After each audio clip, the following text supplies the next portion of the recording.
ইউসুফ নবীর রূপ দেখিয়া পাগল বিবি জুলাইখা ইউসুফ নবীর রূপ দেখিয়া পাগল বিবি জুলাইখা এই প্রেমেরই বর্ণনা এই প্রেমেরই বর্ণনা কোরআনে ঘোষণা ইউসুফ নবীর রূপ দেখিয়া পাগল বিবি জুলাইখা ইউসুফ নবীর রূপ দেখিয়া পাগল বিবি জুলাইখা এই প্রেমেরই বর্ণনা এই প্রেমেরই বর্ণনা কোরআনে ঘোষণা ইউসুফ নবীর রূপ দেখিয়া পাগল বিবি জুলাইখা।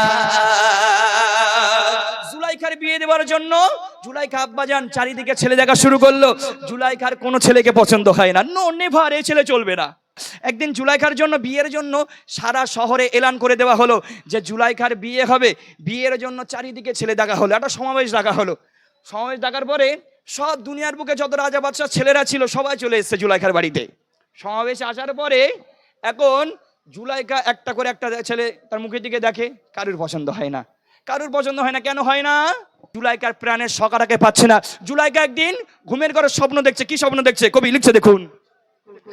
ঘুমের ঘরে স্বপ্ন দেখে বিবি জুলাইখা অপরূপ সুন্দর এক যুবক পাশেতে বসা। ঘুমের ঘরে স্বপ্ন দেখে বিবি জুলাইখা অপরূপ সুন্দর এক যুবক পাশেতে বসা।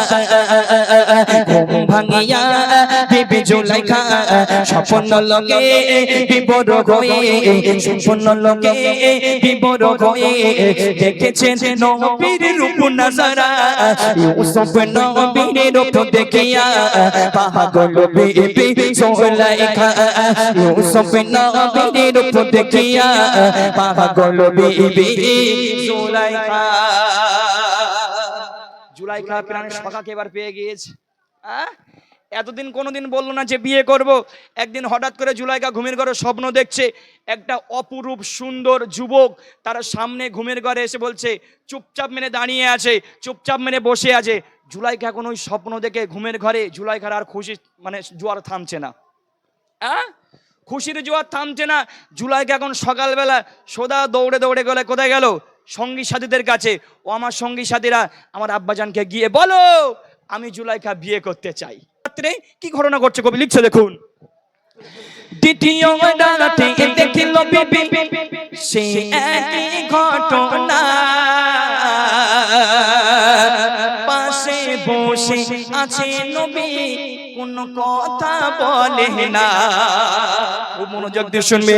দ্বিতীয় রাতে দেখিল বিবি সেই একই ঘটনা, পাশে বসে আছে নবী কোন কথা বলে না। জুলাইখা ভাবে বলবে কথা, জুলাইখা ভাবে বলবে কথা, সাহস যেন তার মেলে না।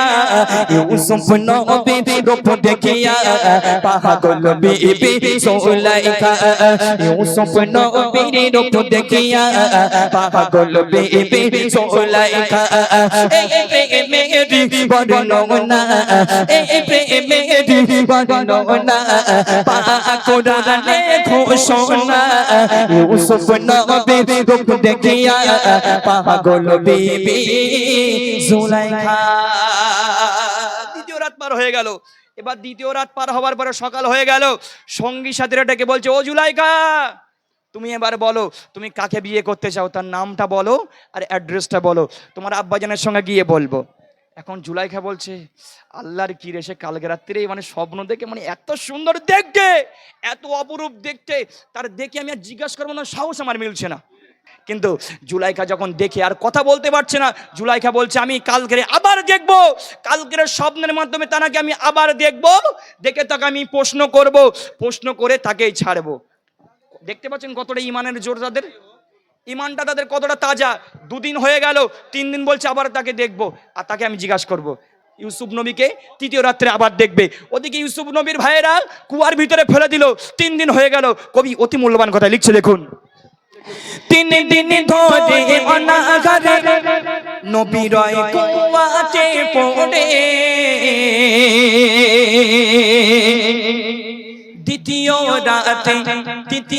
রাতে স্বপ্নে মাঝে জুলাইখা হাতি ধরে, হাত ধরে ফেলেছে এবার তৃতীয় রাত্রে। এবার কি আগুন লাগছে, কবি লিখছে, দেখুন। 3 দিন ধরে অনাগারে নবী রয় কুয়াতে পড়ে। তৃতীয় রাতে স্বপ্নে মাঝে জুলাইখা হাতি ধরে। বলে কোথায় গেলে পাবো তোমায়, কোথায় গেলে পাবো তোমায়, বলে দাও সেই ঠিকানা। ইউসুফ নবীর রূপ দেখিয়া পাগল বিবি জুলাইখা। ইউসুফ নবীর রূপ দেখিয়া পাগল বিবি জুলাইখা। এই প্রেমেরই বর্ণনা, এই প্রেমেরই বর্ণনা পাক কুরআনে ঘোষণা। ইউসুফ নবীর রূপ দেখিয়া পাগল বিবি জুলাইখা। ইউসুফ নবীর রূপ দেখিয়া পাগল বিবি জুলাইখা। হাতটি ধরে ফেলেছে এবার, হাতটি ধরে ফেলেছে। বলে ও আমার প্রাণের সখা, তোমাকে আমি আর ছাড়বো না, তোমাকে আমি আর ছাড়লে আমি তোমাকে পাবো না। ও আমার প্রাণের সখা, তুমি তোমার ঠিকানাটা একটু বলে দাও, কোথায় গেলে তোমাকে আমি পাবো, কোথায় গেলে তোমাকে আমি একটু পাবো। ইউসুফ নবী ঠিকানা বলে দিচ্ছে। কোথায় ঠিকানা বলছে, কবি লিখছে, দেখুন। ইউসুফ নবী বলল এবার, ইউসুফ নবী মনে মনে করছে আর পালানোর জায়গা নেই, এবার আমাকে বলতেই হবে। হ্যাঁ, এবার আমাকে বলতে হবে আমার বাড়িটা কোথায়। ইউসুফ নবী ঠিকানা দিয়েছে, কবি লিখছে। ইউসুফ নবী বলল এবার, শোনো আমার ঠিকানা, মিশরের আজিজের বাড়ি তুমি আমায় খোঁজো না। কোথায় বলেছে, মিশরের আজিজের বাড়ি। কবি লিখছে, ইউসুফ নবী বলল এবার, ইউসুফ নবী বলল এবার, শোনো আমার ঠিকানা, মিশরের আজিজের বাড়ি আমায় খোঁজো না। ঘুম ভাঙিয়া বিবি জুলাইখা, ঘুম ভাঙিয়া বিবি জুলাইখা, শোকের খুশির জোয়ার আর থামে না। ইউসুফ নবীর রূপ দেখিয়া পাগল বিবি জুলাইখা। ইউসুফ নবীর রূপ দেখিয়া পাগল বিবি জুলাইখা। এই প্রেমেরই বর্ণনা, এই প্রেমেরই বর্ণনা পাক কুরআনে ঘোষণা। ইউসুফ নবীর রূপ দেখিয়া পাগল বিবি জুলাইখা। বলছে জুলাইখা আমার ঠিকানা শোনো। জুলাইখাকে ঠিকানা দিয়ে দিল। জুলাইখা, তুমি যদি আমাকে পেতে চাও চলে যাও মিশরের আজিজের বাড়িতে, ওখানে যদি যাও ওখানে গিয়ে তুমি আমাকে খোঁজ করো, আমাকে তুমি পেয়ে যাবে। আর ওদিকে ইউসুফ নবী কুয়ার ভিতরে পড়ে আছে। একদল বণিকরা চলে যাচ্ছিল বাড়ির দিকে। বণিকরা যখন পানি খাওয়ার জন্য কুয়ার ভিতরে বালতিটা ফেলে দিল, পানির বদলে ইউসুফ নবী উঠে এলো। জোরে বলুন সুবহানাল্লাহ।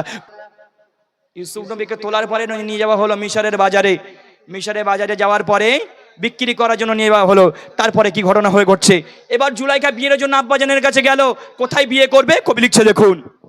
সকাল গতি পিতার কাছে খবর দিল পাঠিয়ে, মিশরের আজিজকে আমি ওগো করতে চাই বিয়ে। আগুন লেগে গেছে এবার। ইউসুফ নবী বলেছিল আমাকে যদি পেতে চাও মিশরের আজিজের বাড়িতে গিয়ে খোঁজ করো। আর জুলাইখা ডাইরেক্ট বলে দিয়েছে মিশরের আজিজকে বিয়ে করতে চাই। আগুন লেগে গেল। আগুন কোথায় ধরছে একটুখানি দেখেন। জুলাইখার বিয়ে হয়ে গেল। তারপরে ইউসুফ নবীকে কেনার জন্য চলে গেল মিশরের আজিজ। মিশরের বাজারে একটা সুন্দর সোনার মতো টুকটুকে, গজলটা অনেক বড়, বলতে গেলে সময় অনেক লেগে যাবে। লাস্ট কলিটা আমি ডাইরেক্ট বলে দিচ্ছি, একটু মন দিয়ে শুনবেন। এদিকে কুয়া হতে ইউসুফ নবীকে একদল বণিকরা এসে মিশরের বাজারে বেচে তারা গোলাম বলে কুয়া গোঠে ইউসুফ নবীকে একদল বণিকেরা তুলে মিশরের বাজারে বেচে তারা গোলাম বলে গোলাম রূপে ইউসুফ নবীকে গোলাম রূপে ইউসুফ নবীকে জুলাইখা পেল উপহার। জোরে বলুন সুবহানাল্লাহ। গোলাম রূপে ইউসুফ নবীকে জুলাইখা পেল উপহার। ইউসুফ নবীর রূপ দেখিয়া পাগল বিবি জুলাইখা, ইউসুফ নবীর রূপ দেখিয়া পাগল বিবি জুলাইখা।